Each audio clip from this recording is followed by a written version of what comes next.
नमस्कार दोस्तों। आज का ये वीडियो सेकंड ग्रेड विद्यार्थियों के लिए बहुत ज़्यादा महत्वपूर्ण वीडियो है। इसमें अपन सेकंड ग्रेड का जो प्रथम पेपर है उसमें मनोविज्ञान का जो पोर्शन है यानी आपके 40 अंकों का जो सिलेबस है, क्या क्या चीज़ें सिलेबस में मेंशन है वो अपन देखेंगे। और लास्ट में अपन ये भी चर्चा करेंगे कि इस पोर्शन को अपन को कैसे मजबूत करना है। आपको टीचर की सहायता लेनी है तो वो किससे लेनी है, या कोई बुक्स का सहारा लेना है तो वो कौन सी बुक होगी जो आपके लिए बेहतर होगी। देखिए, ये 40 अंक प्रथम पेपर के लिए ऐसे मान के चलो सबसे इजी पोर्शन है आपका, सबसे इजी पोर्शन।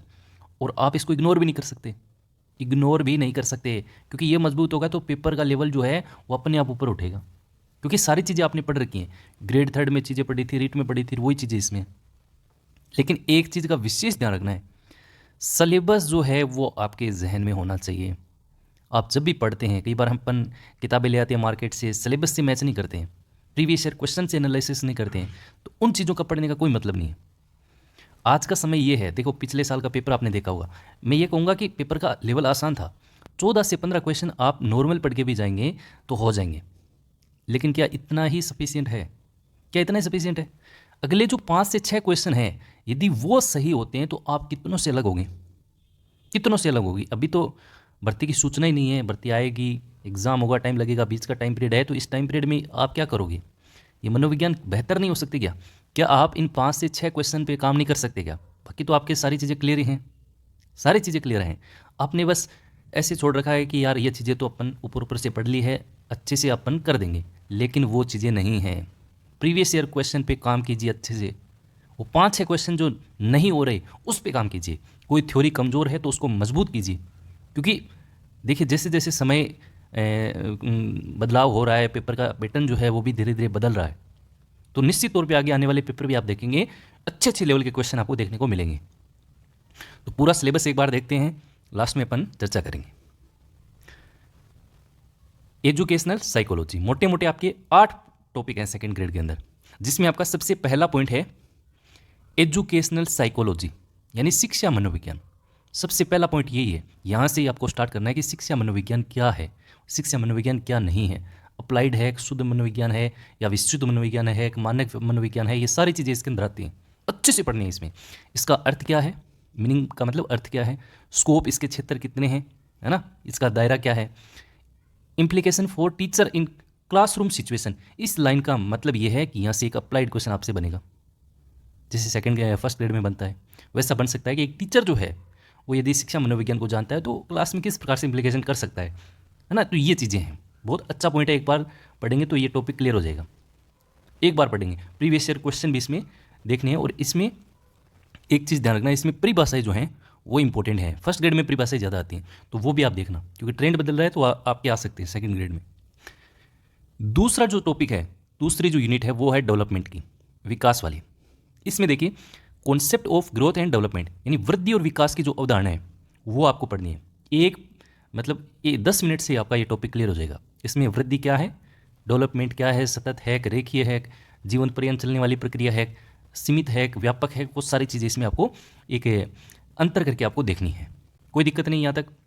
इसके बाद देखिएगा फिजिकल, इमोशनल, कोग्नेटिव, मोरल और सोशल डेवलपमेंट, ये सारे सिद्धांत आपको पढ़ने हैं। इसमें सबसे ज़्यादा महत्वपूर्ण तो ये आपका कोग्नेटिव और मोरल, इसमें बहुत ज़्यादा क्वेश्चन आते हैं। नैतिक विकास का सिद्धांत है, जीन पियाजे का सिद्धांत है, वाइगोत्स्की का सिद्धांत है, सोशल के अंदर बहुत ज़्यादा प्रश्न आते हैं, बहुत ज़्यादा अच्छे से इनको पढ़ना है। अगर सारे सिद्धांत आपको अच्छे से पढ़ने हैं, गहराई से पढ़ने हैं, क्योंकि क्वेश्चन आता है डेफिनेटली आता है और वो गलत होना नहीं चाहिए। इसके बाद तीसरी जो यूनिट है, तीसरा जो पॉइंट है वो है लर्निंग का। पिछले साल आपने देखा होगा लर्निंग के सबसे ज़्यादा क्वेश्चन आए थे, अधिगम वाली यूनिट से सबसे ज़्यादा क्वेश्चन आए थे। इस यूनिट को आपको इग्नोर नहीं करना है, बहुत अच्छे ढंग से इसको भी देखना है। इसमें देखिए इसका अर्थ क्या है, इसके प्रकार कितने हैं, भाई थॉर्नडाइक ने कितने प्रकार बताए हैं, है ना, मुख्य नियम कितने हैं, गौण नियम कितने हैं, रॉबर्ट गेने ने अधिगम के कितने प्रकार बताए हैं, तो वो सारे इसके अंदर आएंगे। डिफरेंट थ्योरीज ऑफ लर्निंग यानी अलग अलग विद्वानों ने अधिगम के जो सिद्धांत दिए हैं, चाहे वो कोलर का हो, चाहे वो स्किनर का हो, चाहे वो पावलाव का हो, सभी सिद्धांत आपको अच्छे से गहराई से पढ़ने हैं। इसके बाद देखिएगा इम्प्लीकेशन फॉर ए टीचर यानी एक शिक्षक के लिए, यानी अप्लाइड क्वेश्चन। जहाँ ये बात आ जाए वहाँ ये देखना कि यहाँ से कोई छोटा मोटा अप्लाइड क्वेश्चन भी बनाए तो अपने को तैयार रहना है, अपने को तैयार रहना है इसके लिए। इसके बाद देखिएगा ट्रांसफर ऑफ लर्निंग, अधिगम का जो स्थानांतरण है वो किस तरह से होता है, शून्य स्थानांतरण, इसके उदाहरण, सकारात्मक नकारात्मक, ऊर्ध्वाधर बाइलिंगुअल, ये सारी चीज़ें इसके अंदर आती हैं। फैक्टर अफेक्टिंग लर्निंग, यानी इसमें आपके जैसे अधिगम को प्रभावित करने वाली जो चीज़ें हैं, मुख्य तौर पे वातावरण है, वंशानुक्रम है, परिपक्वता, इसको थोड़ा सा ध्यान से देखना है। परिपक्वता अधिगम को प्रभावित करती है कि नहीं करती है, वो सारी चीज़ें, आस पड़ोस है, परिवार है, विद्यालय है, ये सारी चीज़ें इसके अंदर आती हैं। इसके बाद निर्मितवादी अधिगम, ये बहुत अच्छा पॉइंट है निर्मितवाद का, यहाँ ये बहुत अच्छे ढंग से आपको पढ़ना चाहिए, ये वाला पॉइंट इस पर मैं हाईलाइट कर रहा हूँ, बहुत अच्छा पॉइंट है निर्मितवादी अधिगम, इसको जरूर ढंग से अच्छे पढ़ें, इसमें से सीधे अप्लाइड क्वेश्चन बनते हैं, सीधा फैक्ट क्वेश्चन भी बनता है। इसके बाद अगली जो यूनिट है वो है पर्सनैलिटी। देखिए सर जल्दी जल्दी बता दो ना, ये तो हमें भी दिख रहा है, जिसको टाइम नहीं है, सही बात है, ये सिलेबस को समझने का भी जिसके पास टाइम नहीं है वो खुद अपने हिसाब से तैयारी करे, कोई ज़रूरत नहीं है यहाँ आने की, सीधे साफ शब्दों में कह रहा हूँ। जिसको ये लगे कि ये बंदा आपके लिए मेहनत कर रहा है, कुछ चीज़ें सही बता रहा है, तो ये देखिए, क्यों टाइम खराब कर रहे हो, सीधी बात पड़ी भाई। इसके बाद देखिए व्यक्तित्व में, देखिए व्यक्तित्व का अर्थ, व्यक्तित्व में आलपोर्ट की जो परिभाषा है बहुत ज़्यादा महत्वपूर्ण है। व्यक्तित्व की जो सिद्धांत हैं वो अच्छे से देखने हैं, और सबसे इंपॉर्टेंट बनता है व्यक्तित्व के मापन। व्यक्तित्व का जो मापन है, प्रक्षेपी है, प्रक्षेपी विधियाँ जो हैं वो किसने दी, उन विधियों के अंदर क्या है, टीएटी परीक्षण किसने दिया, कितने किस बालक के लिए है, ये सारी चीज़ें इसके अंतर्गत आती हैं। एडजस्टमेंट एंड इट्स मैकेनिज्म और मेल एडजस्टमेंट, यानी समायोजन और कुसमायोजन है, वो भी इसी पर्सनैलिटी से जुड़ा हुआ है। तो समायोजन की अवधारणा, कुसमायोजन, समायोजन की रक्षा युक्तियाँ, वो इसके अंतर्गत आ जाएंगी। इसके बाद देखो इंटेलिजेंस, बुद्धि वाला जो चैप्टर है, और इसके साथ क्रिएटिविटी यानी सृजनात्मकता, दोनों पॉइंट एक दूसरे से जुड़े हुए हैं, दोनों पॉइंट अच्छे से पढ़ने हैं। इंटेलिजेंस वाले के अंदर इसका अर्थ क्या है, बुद्धि का अर्थ क्या है, थ्योरीज ऑफ मेजरमेंट, बुद्धि का मापन बहुत महत्वपूर्ण है। बुद्धि की जो सिद्धांत हैं, चाहे वो एक तत्व का सिद्धांत हो, चाहे वो थोंडाई का सिद्धांत हो, चाहे वो आपका बुद्धि में गार्डनर का सिद्धांत हो, चाहे बुद्धि के अंदर अन्य जो भी सिद्धांत है, स्टर्नबर्ग का सिद्धांत है, गिलफोर्ड का सिद्धांत है, वो सारे सिद्धांत आपको अच्छे से 1 बाय 1 देखने और बहुत अच्छे ढंग से देखने, ऊपर ऊपर से काम नहीं चलेगा, ये बात साफ तौर पर आप ध्यान में रखें। रोल इन लर्निंग, अधिगम में इनका जो रोल है वो किस प्रकार से है। इमोशनल इंटेलिजेंस, यानी आपकी सामयिक बुद्धि, डेनियल गोलमैन, मेयर, पीटर सेलो, ये सारी चीज़ें यहाँ आपको देखनी है। इनके अर्थ और इनके प्रैक्टिस, बहुत अच्छा पॉइंट है, बहुत इजी पॉइंट है।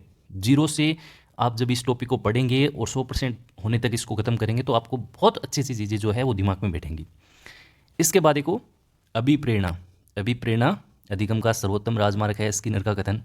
इसमें के अंदर इसका अर्थ, role in process of learning, अधिगम में इसका क्या योगदान है।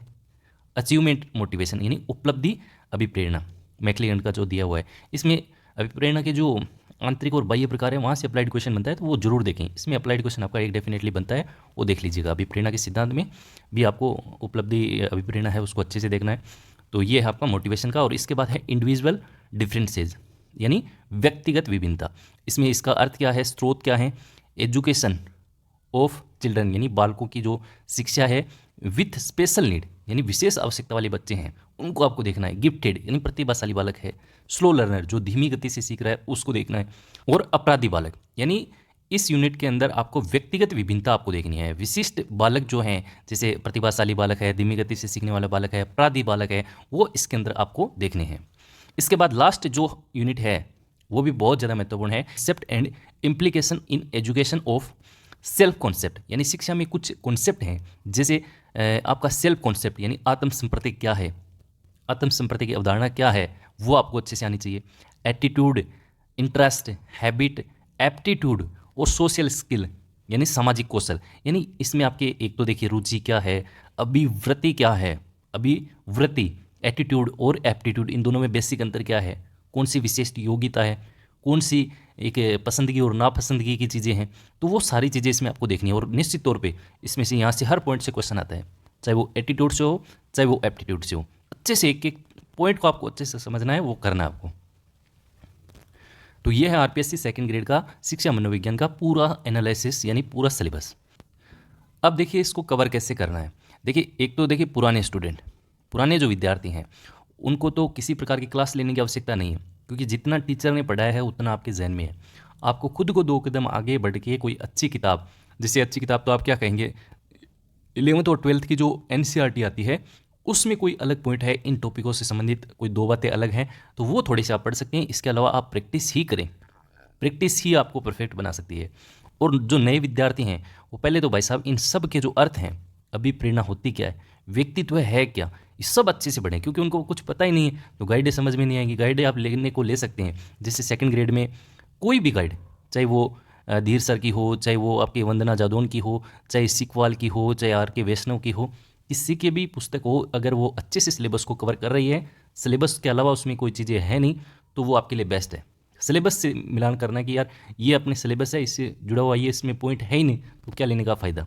और वही टीचर होना चाहिए जो सिलेबस के अकॉर्डिंग पढ़ाए, जो प्रीवियस ईयर क्वेश्चन को साथ में लेके चले, वही टीचर आपके लिए बेस्ट है। वो अलग बात होती है, किसी को किसी की लैंग्वेज अच्छी लगती है, किसी को किसी की अच्छी लगती है। ऐसा कुछ नहीं होता कि वो बहुत ज़्यादा शानदार पढ़ाता है, वो बहुत ज़्यादा डल पढ़ाता है ना। सब ने मनोविज्ञान जो है अपने अपने स्तर पे पढ़ी है, सबका नॉलेज अलग अलग है, पढ़ाने का तरीका अलग है। बाकी मैंने फिर से आपसे कहा, जैसे एक बार आप पढ़ लेंगे तो आप खुद इतना दिमाग के अंदर नॉलेज रखते हैं कि आप अपना खुद का कवर कर सकते हैं। जैसे पुराने स्टूडेंट है तो कोई टीचर की आवश्यकता नहीं, क्योंकि टीचर ने जितना पढ़ाया उतना उनको नॉलेज है। तो नॉलेज बेहतर कैसे होगा, वो 5-6 क्वेश्चन पे काम कैसे होगा, तो वो कोई अच्छी गाइड से, जैसे ऑथेंटिक गाइड है वहाँ से हो सकता है, या फिर पुराने जो पेपर हैं, चाहे वो आरपीएससी के हो, चाहे वो अधीनस्थ बोर्ड के हो, चाहे यूपी टेट के हो, सी टेट के हो, अप्लाइड क्वेश्चन है, टॉपिक से रिलेवेंट है, तो वो आपसे और ज़्यादा आपके स्किल को बेहतर कर सकते हैं। तो आज के इस वीडियो में इतना ही, फिर एक नई चर्चा के साथ आपसे रूबरू होंगे। तब तक के लिए नमस्कार, जय हिंद, जय भारत।